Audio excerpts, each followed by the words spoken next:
Blessed day to you, all my sports to the bone people. Welcome back to the channel.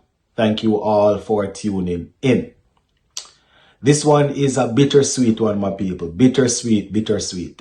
The West Indies women, they were very impressive in their game this morning. They won quite easily, but it still wasn't enough. So the West Indies women won't be taking part in the next World Cup. Pakistan and Bangladesh, they booked the final 2 spots. So the West Indies women, they sure did put on a show this morning, but it wasn't enough. Gonna go through the scorecard. Plus, we're also gonna be taking a look at the young pacer Johann Layne. I saw a feature on the Sportsmax website. You know, we saw him, I saw where he was talking about his plans going forward. He was also talking about a couple of things that he has done so far in his career that has helped him to, be where he's at right now. So, gonna be taking a look at that feature. Let's give a listening here until the end and let me know your thoughts. All right, let's start off with the West Indies women. So they went up against Thailand women, and we were able to bowl them out for 166. Yes, 166. The West Indies women, they chased it down quite quickly. 168 for 4 in 10.5 overs. You hear that? In 10.5 overs. Hayley Matthews back at the top of the order. She was in a destructive move, my people.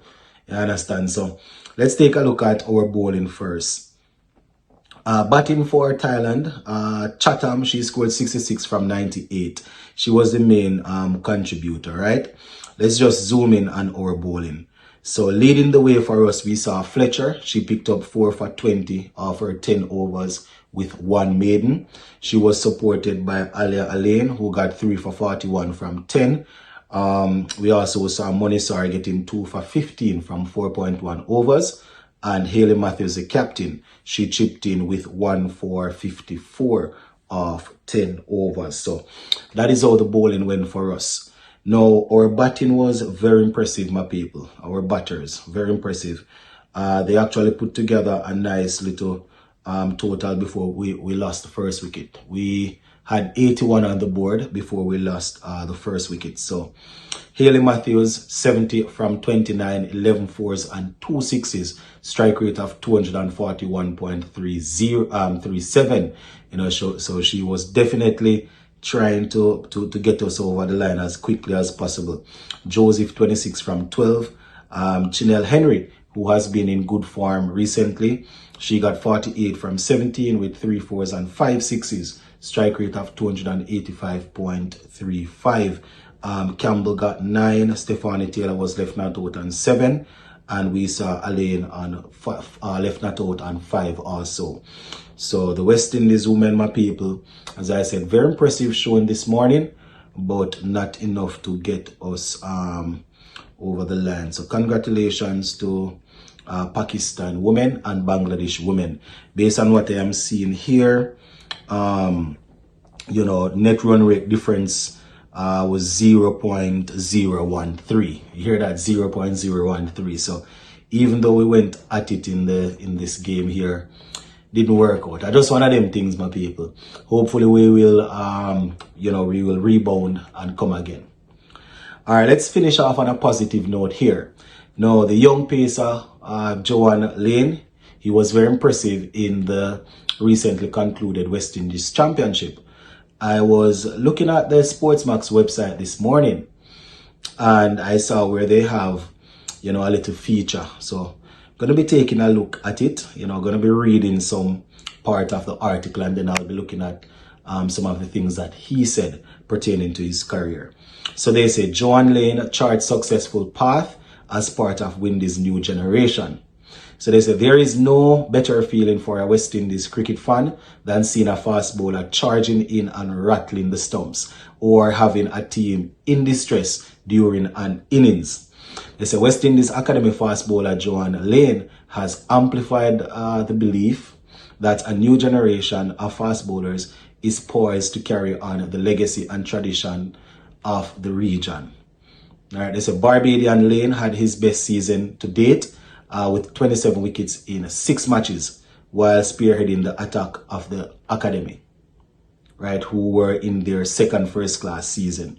Let's take a look at what Layne was saying. So this is him now talking about his performance.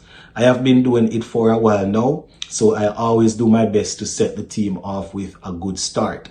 And I enjoy the challenge of bowling at the best batters in the region. Layne, 21, formulated a simple but effective strategy leading up to claiming a fourth 5-wicket haul in his career. So this is him right now. Knowing we were on top and ahead of the game, I wanted to put the opponents under more pressure, and knowing the wicket was offering some assistance, I just tried to put the ball in the challenging areas and the rest just fell in place. End quote for now. So man keeping it simple, right? It's just saying, you want to bowl fast, yes, but make sure you get the ball in challenging areas. You're not going to get good batsmen out if you're not putting the ball in areas that's going to give them a problem, right? So he was asked about setting targets. So this is him, and I quote, I didn't set any targets, if I'm being honest. My aim was to contribute with the bat and ball in efforts to win games for the team to the best of my ability. And whatever wickets or runs came with that, it was a bonus, end quote. So being the team man there saying, listen, it was all about going in, trying to win games for the team, not necessarily saying I want this amount of wickets at the end of the tournament or this amount of runs, right? Just to make sure that he's helping the team to get across the line. So, shout out to him. The article goes on and it says, additionally, the chance to be in an academy environment has provided a continuous platform for development of emerging players from across the region, which has seen Layne's levels increase since playing in the 2022 ICC Under-19 Cricket World Cup. Right, so this is Layne now finishing off. So far, it has helped with skills and understanding the game. Each time we go out, there's always something we can take to incorporate with our own personal game. He went on to say, for me, I need to improve consistency in my bowling and decision making in my batting and how I can execute all skills under pressure. Right, so that is Layne there, my people, letting us know that even though, he had a good West Indies Championship season this year, he's still looking forward to improving their areas that he wants to tighten up on, just to make sure that he's able to help his team. I mean, it's always good when we have youngsters coming through and saying the right things.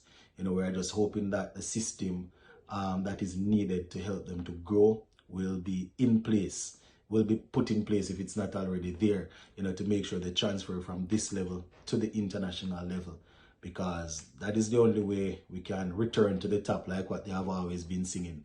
You can produce good under-19 cricketers, good cricketers coming through, but if we're not able to get them to transition into the first team, then it doesn't make any sense. But let me know what you all think. Big up.